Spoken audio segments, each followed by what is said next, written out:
कार्यक्रम में उपस्थित श्रीमान ओम बिरला जी, Manohar Lal ji,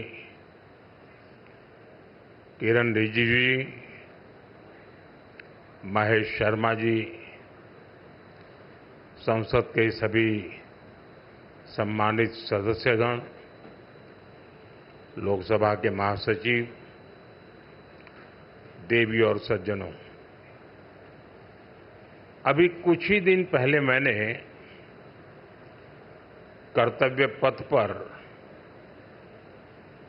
common central secretariat यानी कर्तव्य भवन का लोकार्पण किया है और आज मुझे संसद में अपने सहयोगियों के लिए इस रेजिडेंशियल कॉम्प्लेक्स के उद्घाटन का अवसर मिला है। ये जो 4 टावर्स हैं, उनके नाम भी बहुत सुंदर है। कृष्णा, गोदावरी, कोसी, हुगली, भारत की 4 महान नदियां जो करोड़ों जनों को जीवन देती हैं, अब उनकी प्रेरणा से हमारे जनप्रतिनिधियों के जीवन में भी आनंद की नई धारा बहेगी।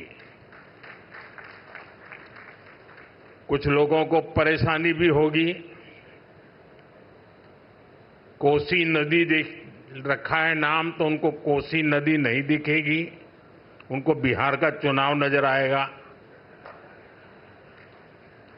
तो ऐसे छोटे मन के लोग जो होते हैं, उनकी परेशानियों के बीच भी मैं जरूर कहूंगा कि नदियों के नामों की परंपरा देश की एकता के सूत्र में हमें बांधती है।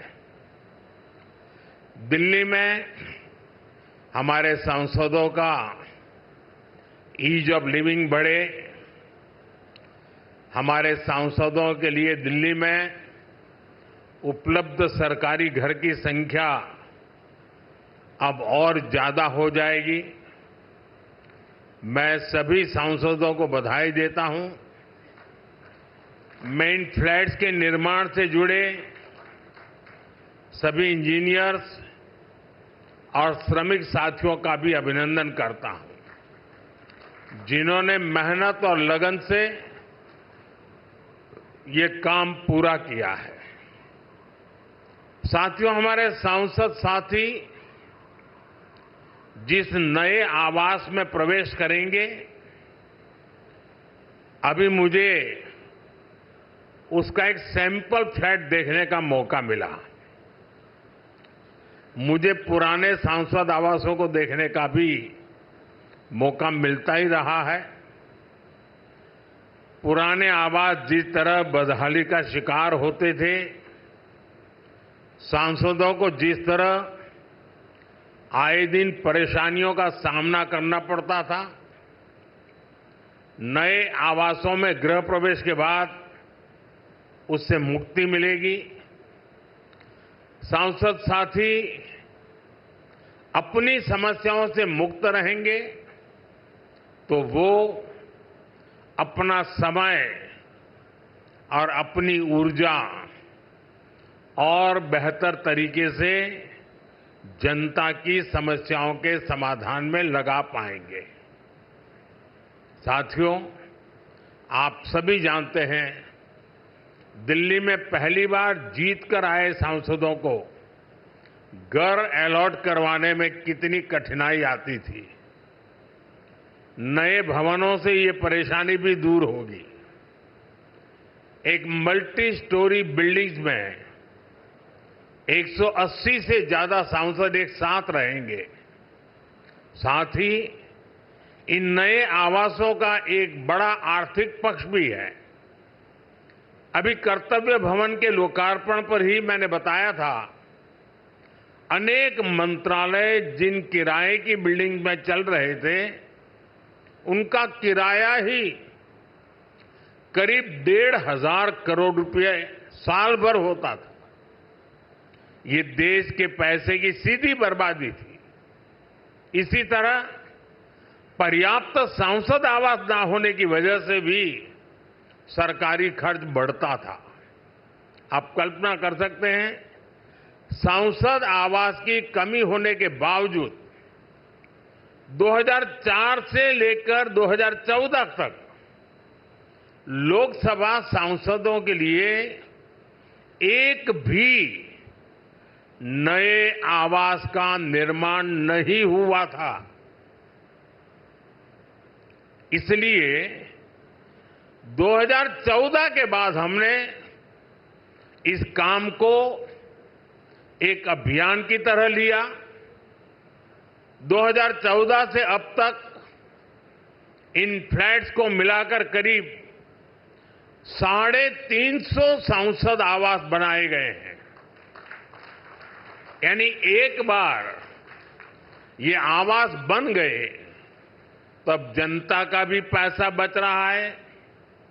साथियों, 21वीं सदी का भारत जितना विकसित होने के लिए अधीर है, उतना ही संवेदनशील भी है। आज देश कर्तव्य पथ और कर्तव्य भवन का निर्माण करता है तो करोड़ों देशवासियों तक पाइप से पानी पहुंचाने का अपना कर्तव्य भी निभाता है। आज देश अपने सांसदों के लिए नए घर का इंतजार पूरा करता है तो पीएम आवास योजना के जरिए 4 करोड़ गरीबों का गृह प्रवेश भी करवाता है। आज देश संसद की नई इमारत बनाता है तो सैकड़ों नए मेडिकल कॉलेज भी बनाता है। इन सब का लाभ हर वर्ग, हर समाज को हो रहा है।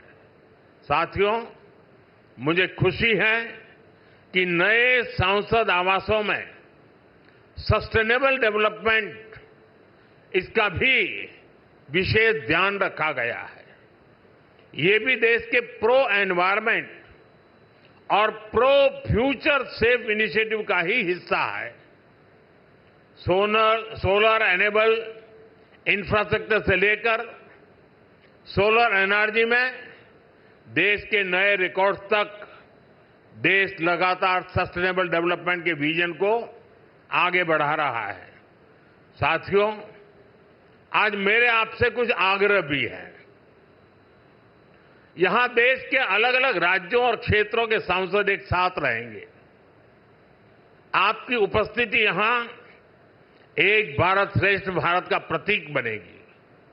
इसलिए अगर इस परिसर में हर प्रांत के पर्व त्योहारों का समय समय पर सामूहिक आयोजन होगा तो इस परिसर को 4 चांद लग जाएंगे।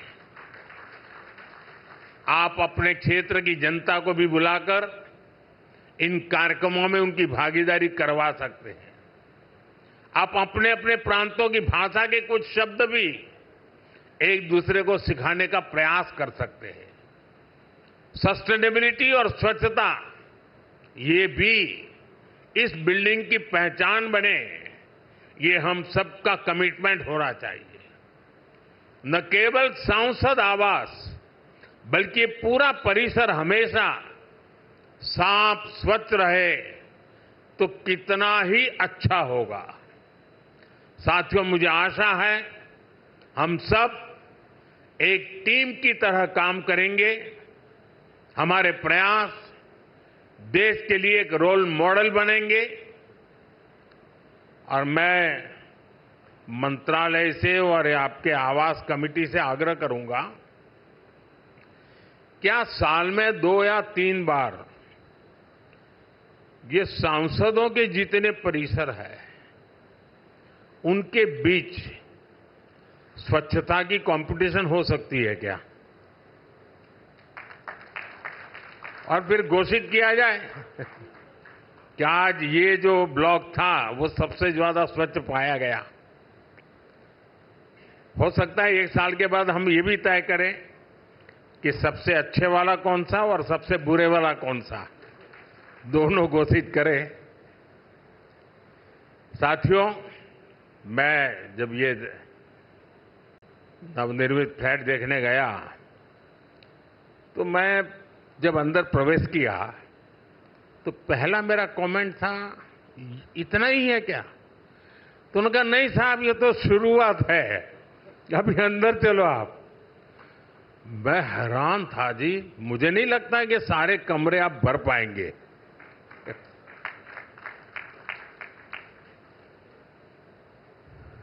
काफी बड़े हैं। मैं आशा करूंगा इन सब का सदुपयोग हो,